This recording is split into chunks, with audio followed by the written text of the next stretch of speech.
First, you have some time to look more carefully at questions 1 to 4.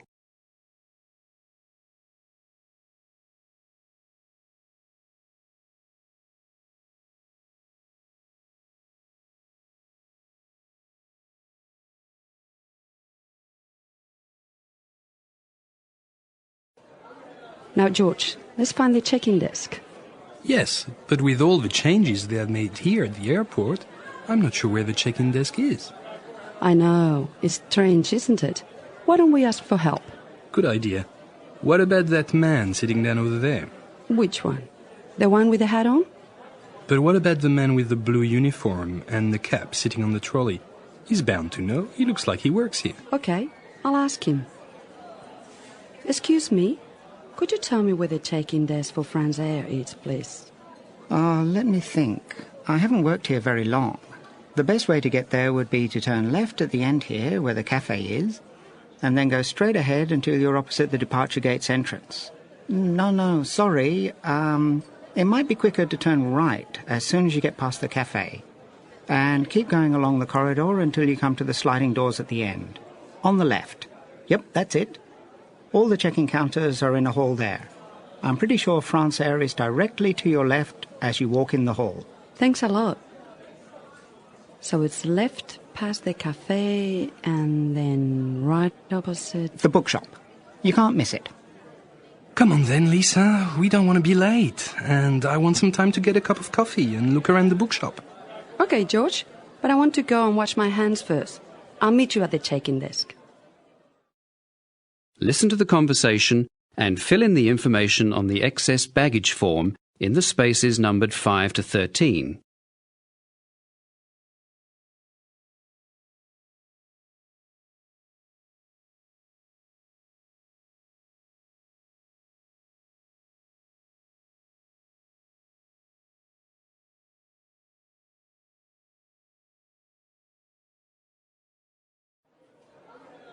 Good morning. Can I help you?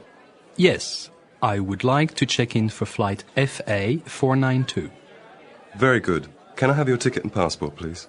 Yes, here you are. Oh, I also have this extra box that I want to take as well. Okay. Well, that's extra luggage, so I'll have to get to fill out an excess baggage declaration certificate. It'll cost extra, I'm afraid. Let's see, £40 exactly. Ah, well, what's the form for? It's just a form you have to fill out, so if there are any problems, we'll know where you are and how to contact you. So, if you can give me a few details, I'll key in the information. Okay then. Now, your passport says your name is LAVILLIERS, is that right? Yes, George Lavilliers. LAVILLIERS.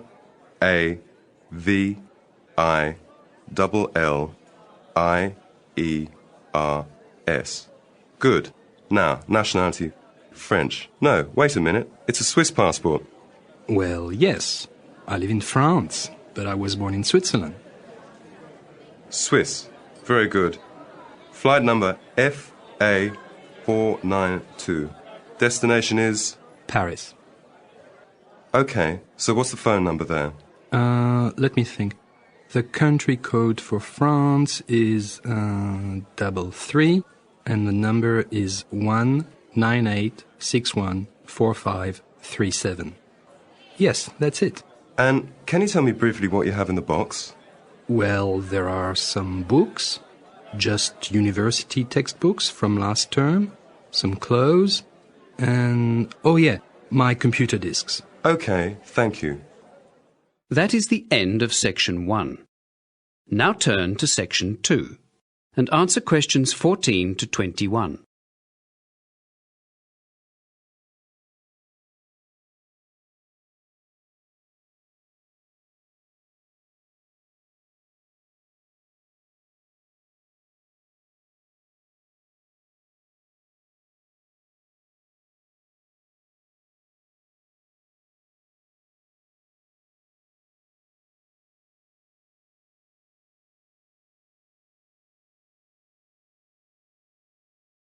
Good evening.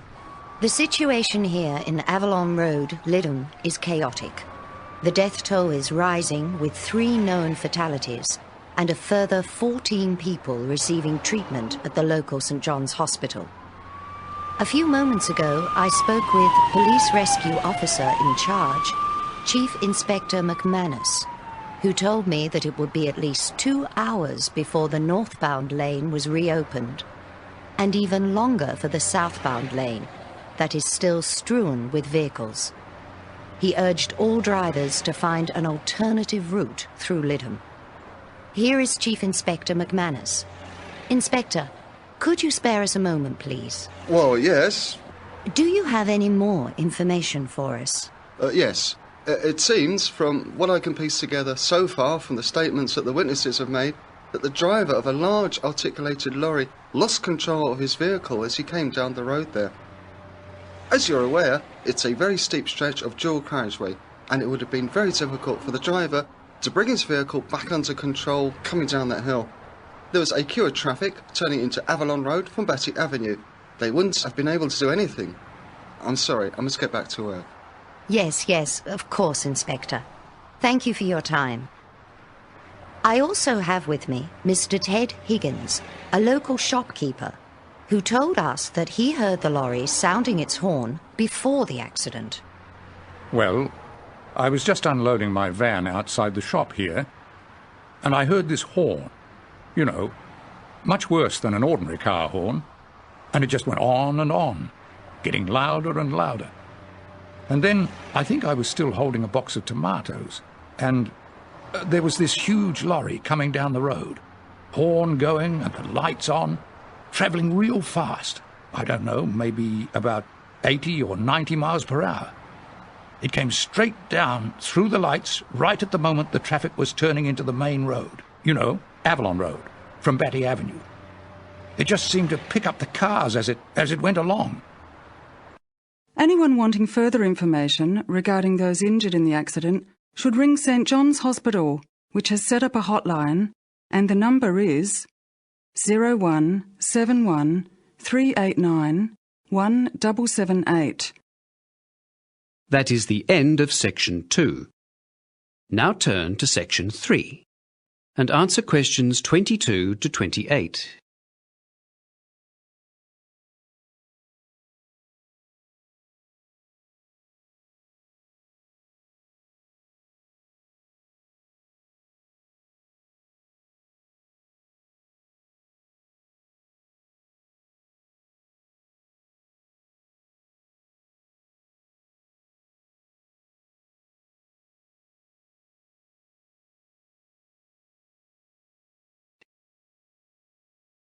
Good afternoon and welcome to Working Lives. My name is Sue Holt. We're lucky enough to have in the studio Julie Nevard, who works for British Air World and is a senior member of the cabin crew staff. Thank you for finding the time to speak to us. I know that you must have a busy schedule. My pleasure. Yes, it is a very full-time job. But I think you realise that very early on in your career. How long have you been involved in in-flight hospitality? Well, I trained for a year at the British Air World Training School, and I'd already taken a diploma in hospitality and tourism after I left school. So, all in all, about 5 years. Now tell me, is the job as glamorous as most people believe? Absolutely not. Of course, there are many good things about the job. You know, you never know where you might be going. For example, I still get excited when I see the new roster for the first time, knowing I'll soon be off somewhere I haven't been before, on a new route. The best thing, of course, is that all the time I'm meeting new people. But people don't realise that what I get to see most of is the inside of hotel rooms, and most hotel rooms are pretty similar. Then tell me, what is your main responsibility during a flight? That's hard to say, really. Well, we're responsible for all the needs and demands of each and every passenger, for up to 10 hours on some long-haul flights, not to mention the safety of the plane and all the passengers. I suppose, if I have to come up with a single answer, it'd be passenger comfort. Do you find yourself going to the same places often? There are 4 or 5 major destinations that we fly to more regularly than others. Yes, I've got to know some cities very well. Oh, really? Which destinations are those? Well, there's Paris, Frankfurt, Rome, Kennedy. Kennedy Airport in Los Angeles? New York. These are the most frequent destinations with British Air World. So how do you deal with the changing time zones? It's something you just have to get used to. Everybody in the industry has a special tip to beat jet lag on longer flights. But me, I just make sure that I'm regularly changing the time on my watch. I find that if I change the time little by little and fairly frequently, well, that seems to work well for me. You see, I have two watches. The one I'm constantly adjusting, and the one with the original time at departure. That sounds like a good idea. Now listen and answer questions 29 to 33.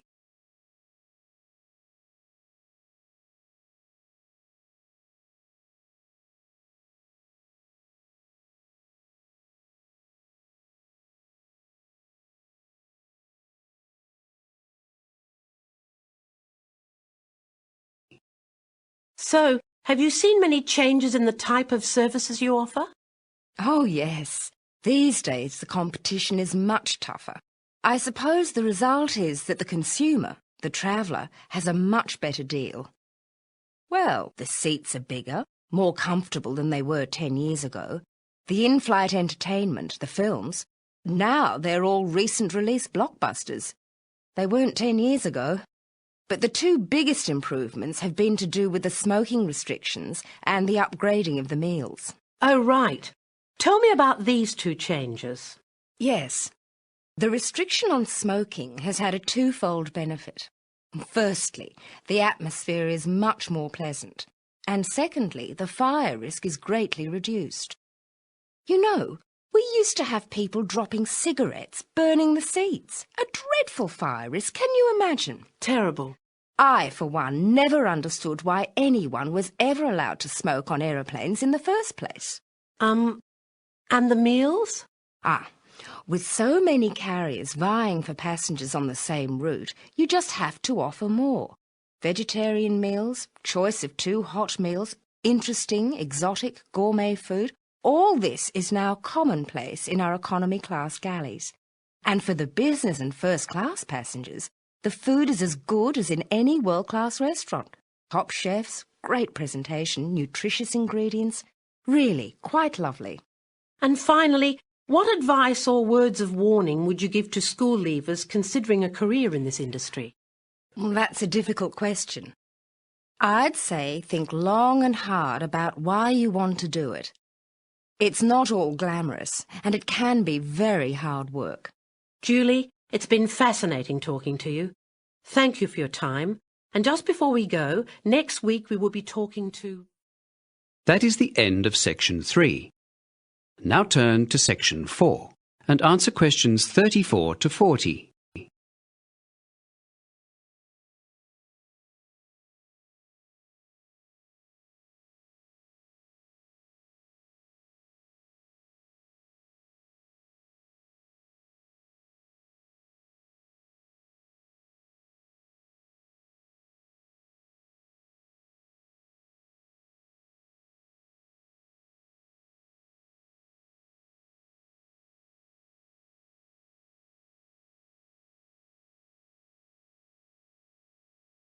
Welcome to the first seminar of the International Hotel Hospitality and Management course. My name's Garth Walters, and I'm one of the career advisors at the school, and this afternoon I intend to give you an overview of the 4 core subject options available to you in this course, one of which you will need to choose as your core or main subject by the end of the first week. Each core subject prepares students for work in one of 4 major career areas: front desk and reception work, drink and bar service, restaurant service, and lastly, guest relations. For each area that I have mentioned, we will explore the personal skills required, the professional qualifications needed, and the career opportunities available. To start with, we are going to take a look at front desk and reception work. In some ways, the reception desk is both the face and the nerve centre of a hotel. It's the first point of physical contact with the client, and a close and professional relationship should be immediately struck up. The psychology behind the need for creating a good first impression and maintaining it is fairly obvious. But how to do this effectively constitutes a major slice of the work that all students will be doing in the first few weeks of this course, regardless of the option that you choose. Now, the type of person who is best suited for front desk and reception work is self-confident, caring and sensitive, intelligent, and also able to work calmly in the glare of the public eye, when it's as busy as it often gets, without appearing to panic. The ability to speak more than one language is naturally a great asset in this job, as is clear diction and familiarity with switchboard operating systems, a technical skill that is taught only in the front desk and reception core option. Qualifications? Well, ideally, an associate diploma with at least one foreign language would be good, but this is not strictly necessary. You are encouraged, however, to take up another language. As for the career opportunities available, after a few years, competent front desk staff can begin working in reception management, that is, being responsible for the VIP guests and coordinating and arranging conferences and meetings at the hotel. We now move on to the second core subject option, drink and bar service. Usually, you need to have completed a recognised bar course to begin serving drinks in a top hotel, but you'll all be taught the basics, since a percentage of the work in each option is compulsory for all students. Obviously, an outgoing and lively personality are prerequisites for this type of work. Also, an ability to work late into the night. So, if you are a morning person, this type of work is definitely not for you. There is much more to skilled bar work than just serving drinks. It involves an intimate knowledge of most alcoholic beverages, mixers, wines and beers, as well as mixing techniques and the correct choice of drinks to accompany meals. An effective member of a drink and bar service team can eventually move into more specialised areas. Two of the main avenues open are cellar management, dealing exclusively with wine and fortified wines, the selection, purchase, storage and general upkeep of the hotel cellar, and the other area is working in coordination with fine restaurants as a wine manager or consultant, with the emphasis placed more on the bonding of wine with food. Naturally, for both careers, a wide and thorough knowledge and appreciation of wine varieties and styles is essential. The third core subject option is restaurant service. Well, a love of food and its presentation is a must for anyone considering this line of work. Also, life in a restaurant can be hectic, hot, and very busy. The hours are long, and the competition for certain positions within the industry is tough. But by completing the International Hotel Hospitality and Management Catering Core option, you will be able to enter restaurant service as an assistant or Grade 3 chef. As a Grade 3 chef, you will be responsible for the preparation of salads and desserts, stocking and cleaning the fridges, etc. And as you learn, you can progress to Grade 2, and then, with time, Grade 1 or Chief Chef. As you become more familiar with different styles of food and presentation, you may wish to specialize in a particular area. But, as I said, the competition, especially in the larger, more reputable hotels, can be fierce. Right. Before I move on to the last option, guest relations, I want to say a few words about how you can best choose your core subject. But, are there any questions before I continue? That is the end of Section 4. You now have 30 seconds to check your answers to Section 4.